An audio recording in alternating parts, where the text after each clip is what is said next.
deixou de ser o primeiro lugar em atração de investimentos. Ele perdeu lugar para o México, para a Rússia e para a Turquia, devido à carga tributária ser muito alta aqui e uma grande interferência na economia. Então isso, os fundos de private equity, são fundos de capital de risco que investem, por exemplo, a TAM teve investimento de fundo de private equity, a Gol, né? Esses fundos estão priorizando investir nesses países, no México, na Rússia e na Turquia. E, inclusive, esse fundo, que é um dos maiores do mundo, BlackRock, né, ele reduziu sua capacidade de financiamento para empresas brasileiras. Então, nós temos que voltar a ser atrativo para esses fundos de investimento, que significa fazer a reforma tributária, significa ter menos burocracia, né, diminuir a taxa de juros. Então, tem uma série de ações que o governo tem que fazer para atrair de novo esses fundos para cá. Outra coisa que também inibe um pouco, poderia crescer mais o turismo, é a taxa de juros. Se vocês compararem a taxa de juros mundialmente, na Europa, 0,75% ao ano desde 5 de julho de 2012. Nos Estados Unidos, 0,25%. Grã-Bretanha, 0,5% ao ano. Canadá, 1%, Japão, 0,1%, China, 6%. E no Brasil houve um aumento agora da taxa Selic para 9% desde 9 de agosto. A Rússia também é alta, 8,25%, e a África do Sul 5%. Aqui vale a pena um comentário que se você pega o turista da Argentina, do Uruguai, o gasto médio no Brasil hoje está em $300. Se você pega da Ásia hoje, China, Índia, Rússia, ele gasta o dobro aqui nos mercados do sul-americanos. Então vale a pena atrair essas pessoas da Rússia, turistas da Rússia, da China. Bom, outro problema também do turismo hoje, um desafio, é o endividamento da família com os bancos. Então as famílias hoje, 44% das famílias em junho, que foi um recorde, estão endividadas. E junho foi o 6º mês consecutivo de alta no endividamento das famílias. E devido ao quê? O crescimento menor crescimento da economia brasileira, menor renda, aumento da inflação, né? E com isso poder de compra. Então as pessoas foram comprando o primeiro carro, o primeiro imóvel, então isso foi tomando renda das pessoas, né? Então hoje elas estão com menos dinheiro para financiar pacotes turísticos. Aí o comprometimento da renda, ó, mês de junho, pulou de maio era 21,50, pulou para 21,52. Então 21% da renda das famílias está comprometida com o endividamento já. Aqui algumas previsões da economia para esse ano. Inflação a gente está prevendo 6%, desemprego 6%, taxa de juros 8,5% em média, evolução do turismo. A gente está com o mesmo número do Ministério do Turismo, aumento de 7,3%, 4% do PIB. E investimentos diretos estrangeiros, 60 bilhões. E o câmbio variando de 2,30 e 2,35. A gente tem que lembrar que o governo tem 367 bilhões de dólares, que ele está fazendo vários swaps, várias operações no mercado de câmbio para vender esses dólares, para manter o câmbio nesse patamar, né? Bom, entrando propriamente dito agora no segundo assunto, as fontes de recursos para captação de recursos para o turismo. Então, eu coloquei só algumas delas, diante do tempo que a gente tem, né? Então, eu coloquei o BNDES, o Programa de Desenvolvimento do Turismo, o Fundo do Turismo, Geral do Turismo, o programa chamado Oportunidades para a Maioria do Turismo, o programa chamado Oportunidades para a Maioria do Banco Interamericano de Desenvolvimento, BID, né? Orçamentos federal, estadual e municipal, investidores de risco e sistemas de convênio do governo federal, o SECOM. Quem que já trabalha nessa área de captação de recursos junto a algum destino, alguma empresa, tem alguém que já atua nessa área? Você pode falar um pouco da sua experiência? Na verdade, eu não sou uma pessoa especialista nessa área, mas dentro da Secretaria de Turismo, nós fazemos os projetos e abastecemos o SICOMV. Conversando com os técnicos da Prefeitura que encaminham projetos em todos os setores que nos auxiliam lá, nós tivemos um projeto que foi aprovado, que é para o evento de Natal no final do ano. Estamos trabalhando em um outro envolvendo emendas parlamentares agora, e um outro de marketing que abriu agora no dia 1, a chamada pública abriu do dia 1º ao dia 5, né? Quer dizer, é um tempo.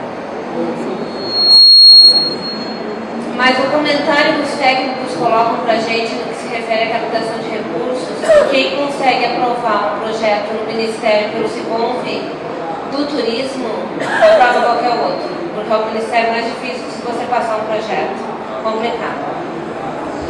Bom comentário, né?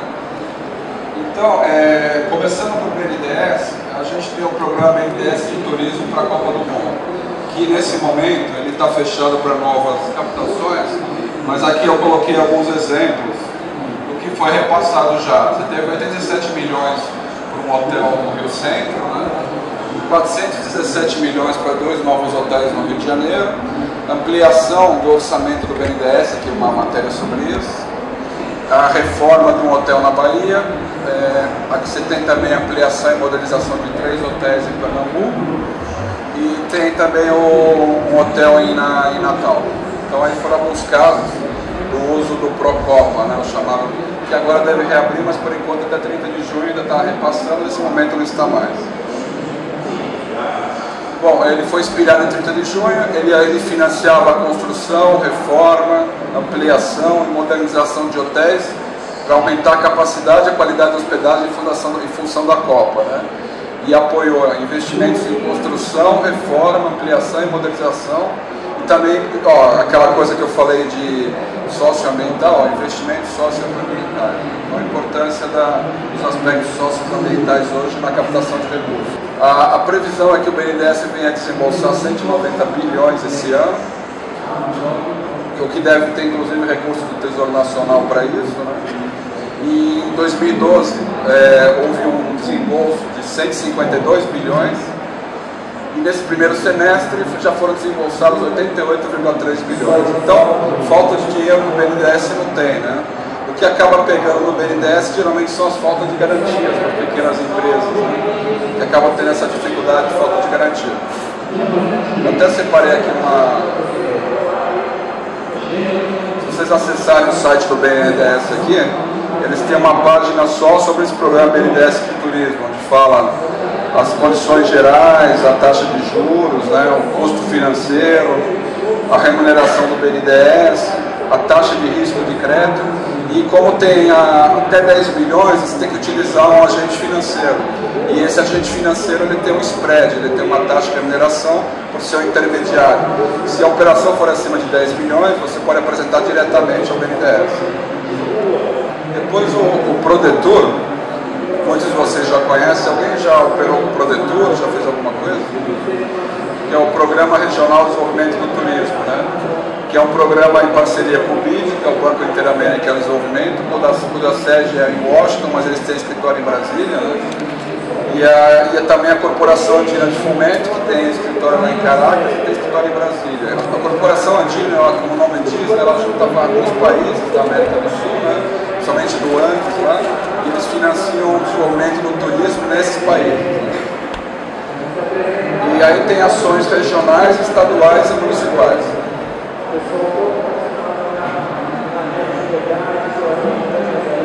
Bom, como é que... Eu até abri uma página aqui também no Ministério para vocês verem do Prodetur. O Prodetur tem uma página própria aqui no Ministério, onde você pode saber tudo, ó, o que é o... Deu 20 minutos. Ó, aqui fala o que é o Prodetur. Ó, Prodetur, Desenvolvimento do Turismo, você tem uma página do Ministério falando sobre isso, né? O que significa o Prodetur, quem pode participar, ou seja, estados e Distrito Federal, capitais e municípios com mais de 1 milhão de habitantes. Quem que mora em cidades com mais de 1 milhão de habitantes? Tem bastante que mora com menos, né? Quem mora com menos de 1 milhão de habitantes é o destino, não pode ter acesso nessa linha. Daí a atuação, aqui fala alguns casos que foram repassados. Por exemplo, Ceará foi repassado para o maciço de Batureté, Rio de Janeiro, o Polo Litoral, Pernambuco, para o Vale do São Francisco, Santa Catarina, Litoral Catarinense. Fundo Geral de Turismo, o FUGETUR, é outra linha de repasse, só que daí não são para estados e municípios, daí são para empresas. Então o agente repassador é a Caixa, né? São empresas de qualquer porte, tem que ter um faturamento a mais de 36 meses, né? de preferência já com conta na Caixa Econômica, né, na Caixa, e atuar no setor de turismo. Tem um valor mínimo de 400 mil e um máximo de 10 milhões. O que ele considera aqui grupo econômico? Se você tem mais de uma empresa, né, forma um grupo econômico. O prazo de carência é no mínimo 90 dias e no máximo 60 meses. Então pode ser que durante 5 anos você só pague os juros, não pague o principal desse empréstimo. Entendeu? E pode pagar até 20 anos, ó, até 240 meses. Então é bem vantajoso e as taxas são bem reduzidas. Então, por exemplo, 20 anos geralmente é para construir um hotel, construir algo bem grande. Essa linha é bem interessante, chama Oportunidades para a Maioria do BID, do Banco Interamericano. Pois não? Bom, eu gostaria de saber um pouquinho mais desse título e se ele é aplicado a agências de viagem, né, e também quais são as garantias exigidas pela Caixa desse tipo de financiamento. Então, a agência de viagem se aplica, que ela é uma empresa, né, privada. E as garantias são de mercado, ele pode pedir recebíveis, pode pedir uma garantia real, uma hipoteca de um imóvel, uma alienação fiduciária de um equipamento de uma van que ele tenha, 2 vans. Então são as garantias de praxe de mercado. Bom, oportunidades para a maioria do BID é bem interessante. Eles fazem o seguinte, eles fizeram uma estatística, 360 milhões de pessoas na América Latina têm uma renda de menos de $300 por mês. E essas pessoas, elas não têm acesso aos bens básicos, tipo odontologia, serviços médicos, uma série de serviços que a classe C tem, por exemplo. Seria a classe D e E aí, né? Então eles criaram uma linha para empresas que tragam essas pessoas para o nível de consumo. Então, por exemplo, vamos supor que vocês têm uma empresa que vocês fazem pacotes turísticos populares, para pessoas que nunca viajarem pela primeira vez. Então eles injetam através dessa linha $10 milhões na sua empresa para pagar em 30 anos isso. Você vai estar trazendo essas pessoas para o consumo de turismo. É uma das linhas mais atraentes que tem. Daí a campanha, eu sempre falo que captar recursos você pode captar em 24 horas, como pode demorar 6 meses. Então a gente usa sempre um prazo médio de 6 meses, que é o prazo hábil. Se você tiver um evento, pensa sempre num horizonte no mínimo de 6 meses. O ideal é, se o evento terminou, a gente pensar na captação de evento para a Feira das Américas em 2014.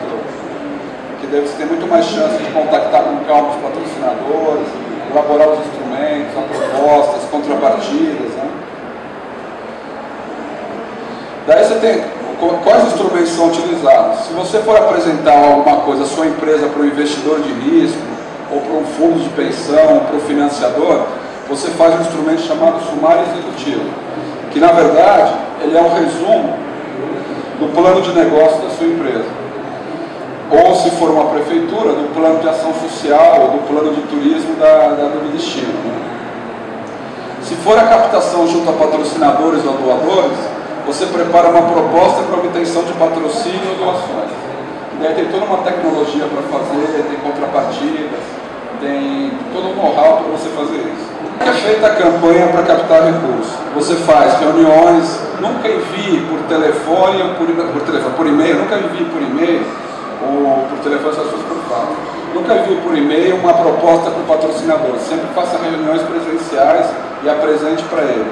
Só se em último caso ele não puder te atender e te pedir, mas sempre tente ter um contato presencial para entregar uma proposta de patrocínio. Então, depois você faz um follow-up da reunião, manda informações adicionais por e-mail, contato em eventos. Aqui é muito importante, participação de grupo de networks, né? Acompanhamento dos sites de investidores, financiadores, patrocinadores, para o banco de patrocínios. Então, você tem que estar sempre monitorando o que acontece com os editais. Por exemplo, o BNDES faz vários editais para patrocínio, a Petrobras. Você tem que estar sempre acompanhando. A gente acompanha no banco de patrocínio mais de 300 patrocinadores. A gente sabe aonde eles colocam os recursos, em que fase do ano que eles colocam, quanto que eles vão ter para as leis de incentivo. Por exemplo, conversando agora com o CEO da CVC ontem, o Luiz Falco, que foi da Oi, ele falou que ele investiu 500 mil no Rock in Rio via Lei Rouanet. Então, você tem que estar sempre conversando com os diretores de marketing para saber onde vão os recursos que eles vão alocar. Né? E fazer clipe de notícias de imprensa, está sempre acompanhando a imprensa, onde estão seus investidores, seus financiadores e seus doadores. Bom, qual que seria a função do captador de recursos? Alguém aqui é associado à Associação Brasileira de Captadores de Recursos? Alguém faz parte? Então, eu sugiro que quem quiser trabalhar nessa área de captação de recursos se associe, é captacal.org o site, e eu sou associado lá, né? E é bom para vocês acompanharem os eventos, tem palestras gratuitas, informações, né? E qual que seria a função do captador? Ele vai fazer esses instrumentos para captação de recursos e vai fazer a campanha junto aos financiadores, doadores, patrocinadores, representando quem precisa dos recursos. Mas o ideal é que a organização também tenha um departamento interno para captar recursos, que ela acompanhe os editais, que ela forneça as informações para esse captador externo. Então eu sempre, quando faço uma consultoria para uma organização, eu implanto também um departamento interno para captar recursos. Porque você pode ter gestão e marketing numa organização, mas se você não tiver recursos financeiros, você não faz nada. Então essa seria a função do captador de recursos, né? Depois, como é que funciona o banco de patrocínios? Alguém já tinha ouvido falar do banco de patrocínios? Então, foi algo que eu criei em 2011. Se vocês acessarem o próprio pfcint.br, o banco de patrocínio, com esses acessos, né? E vocês podem mandar para esse último e-mail que está na folhinha, presidência@bancodepatrocínios.com.br, os projetos que vocês tenham para captar recursos, que a gente deixa cadastrado no banco de patrocínio, né? Então, ele é um banco de dados com uma relação de patrocinadores, investidores, financiadores, doadores, ou seja, todo mundo que tem recursos financeiros, a gente monitora aonde eles colocam esses recursos financeiros. E aí a gente recebe diariamente projetos e propostas, ou sumários executivos de quem precisa de recursos. E fazemos esse cruzamento entre quem tem os recursos e quem precisa de recursos. E adequamos também muitos projetos que nós recebemos que está inadequado porque o patrocinador quer, a gente adequa ao formato que o patrocinador quer receber. A gente garante isso como um banco, né? A gente garante sigilo para os patrocinadores e patrocinados. E a gente também analisa projetos também enquadrados nas leis de incentivo, né? Cultura, audiovisual e esporte. Por exemplo, esse cantor aqui, por exemplo, Zé Alexandre, lá de Pós de Caldas, ele está no nosso banco de patrocínios. O pianista Fábio Caramuru, que toca Tom Jobim, ele também ele é apoiado pelo banco de patrocínios. Esse CD da Elis, ele foi patrocinado pela Volvo, né? E olha que curioso, não teve incentivo da Lei Rouanet, e a Volvo patrocinou o CD em homenagem, e ela distribui isso nos eventos da Volvo, né? Então, não existem só casos de patrocínio com leis de incentivo, existem casos também sem leis de incentivo, né? Ó, nós temos um modelo, ó, ele é modelo do SBT, ela está no banco de patrocínio, a gente faz a colocação dela em eventos, colocamos essa lá nessa revista, então tem todo um apoio a todo tipo de artista, modelos, cantores, a gente apoia pelo banco de patrocínios. E isso fomenta o turismo, porque você consegue patrocinar eventos relacionados à cultura, e isso atrai para o destino pessoas, né? Você consegue trazer atrações artísticas, isso acaba atraindo, tornando o destino mais adequado. Você tem os vários natais que vão ter aqui, né, e vários destinos vão ter incentivo pela Lei Rouanet. A Associação Brasileira de Captadores de Recursos, ela tem um código de ética, né? Ela não permite que os captadores de recursos trabalhem só por ganho variável, eles têm que ter sempre um ganho fixo e um variável. Então, como eu criei essa metodologia de captação de recursos, o que a gente faz? A gente implanta esses instrumentos de captação de recursos na organização, e ela fica com esses instrumentos para utilizar independente da nossa empresa. Então a gente tem honorários fixos para implantar isso, e para fazer a campanha depois a gente tem um FII fixo que é pequeno e um FII variável, que é quando tem o êxito da captação. Mas é sempre com meios fixos e variáveis. Como é que são as contrapartidas para os patrocinadores? Bom, como eu falei, você tem contrapartidas comerciais, sociais e ambientais. Por exemplo, comercial. Ele vai usar a Lei Rouanet, então ele, ao invés de ele pagar 4% de imposto de renda, ele coloca os 4% naquele patrocínio. Então eu posso considerar que esse patrocínio é comercial, além do que ele também vai veicular a logomarca dele no evento. Ele vai ser distribuição do flyer da empresa dele. Isso seria uma contrapartida comercial. Social. O evento vai doar 100 ingressos para a creche da cidade. Então, é uma contrapartida social em prol da área social da cidade, e com isso a empresa está tendo a sua responsabilidade social. Contrapartida ambiental. Suponha que é um evento, então toda a reciclagem vai ter reciclagem dos resíduos sólidos do evento. todo o material vai ser descartado, vai ser reciclado. Então, isso seria uma contrapartida ambiental. Vão dar informações sobre educação ambiental também e preservação do meio ambiente. Então é muito importante que vocês fizerem uma proposta para o patrocinador, considere tanto a parte comercial, social e ambiental. E é muito importante também a prestação de contas. Tem a parte de lei, né? A Lei Rouanet exige que você preste contas, senão é até que uma questão criminal, mas também tem o investimento, o patrocínio, que não é incentivado, mas você precisa prestar contas da mesma forma para ganhar a fidelização do patrocinador.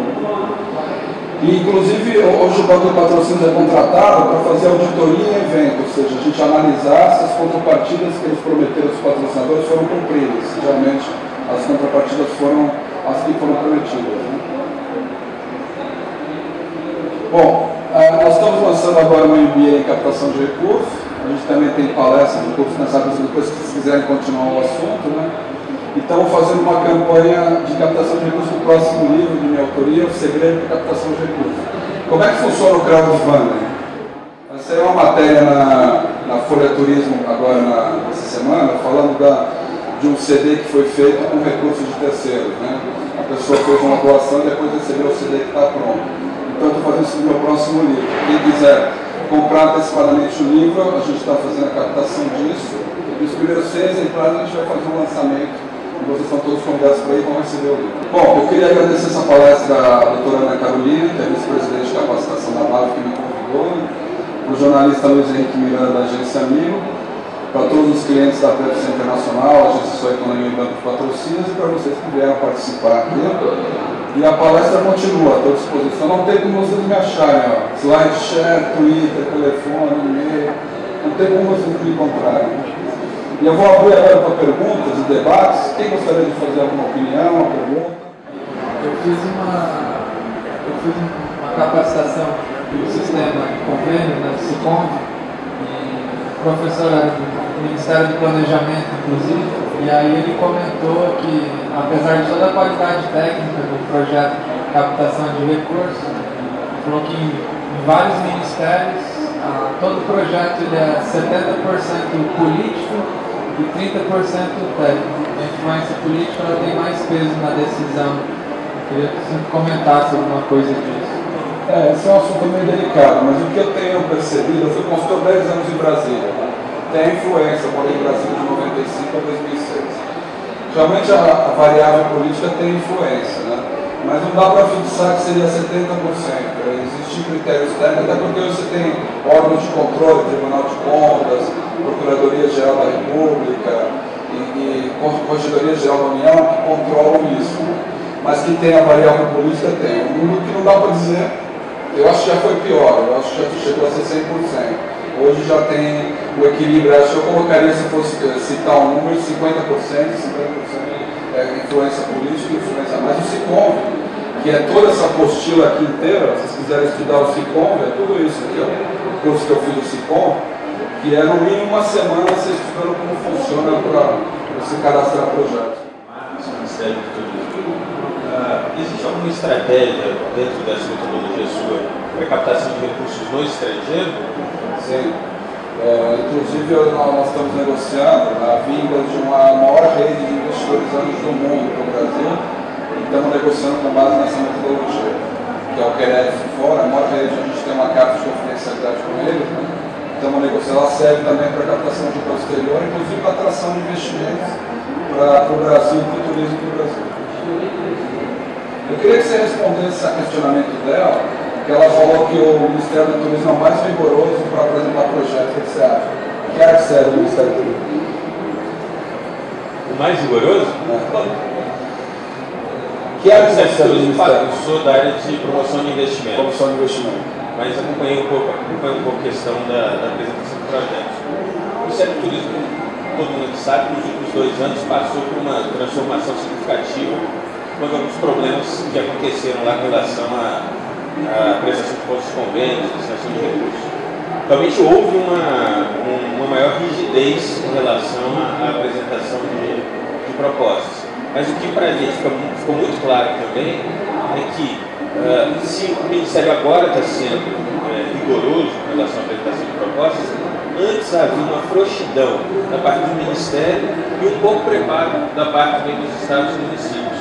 Agora a gente está tentando chegar nesse equilíbrio, né, um melhor preparo do lado dos entes federados subnacionais e uma maior agilidade do lado do Ministério do Turismo. Para quem está com projetos na área de capacitação, por exemplo, foi um dos focos de ação da Polícia Federal, quando da ação Valser há 2 anos atrás. Hoje as coisas já estão caminhando de forma muito mais célere. Na parte também de infraestrutura também a gente teve também um bom boom aí de aprovação e liberação de recursos. Mas o outro lado, que é a questão das prefeituras e dos estados, ela também tem que ser aprimorada, né? Do ponto de vista da qualificação de servidores, da qualificação de profissionais para a prestação desse serviço. Eu queria só fazer um comentário sobre o comentário que ele fez ali sobre a influência política na questão do projeto. Nós tivemos um projeto aprovado no Ministério e eu vou te dizer se tem alguma influência no final, porque o nível de detalhamento que o Ministério exige, ou o projeto está muito embasado e para poder entrar num privilégio político final, se houver isso. Então, para poder ser aprovado, então eu percebi que existem várias fases. Você recebe diligências com observação do seu projeto e você tem 24 horas para cumprir o nível de detalhamento. Nós estamos fazendo um evento que é um evento de Natal. Eles vão nos pedir uma planta da cidade com a localização da iluminação que nós estávamos pedindo. Então, quer dizer, o nível de detalhamento é muito alto, muito técnico. Então, eu não acredito muito nessa questão de privilégio político. Não acredito. Eu queria que todo mundo deixasse seus cartões, para depois a gente manter informado vocês sobre os acontecimentos do patrocínio. Se puder passar para ela, ela me entrega, tá? E troquem cartões entre vocês também. Aproveitem o network aí, que a captação de recursos é muito network também, né? Então, aproveitem para trocar cartões entre vocês. Obrigado pela presença de todos.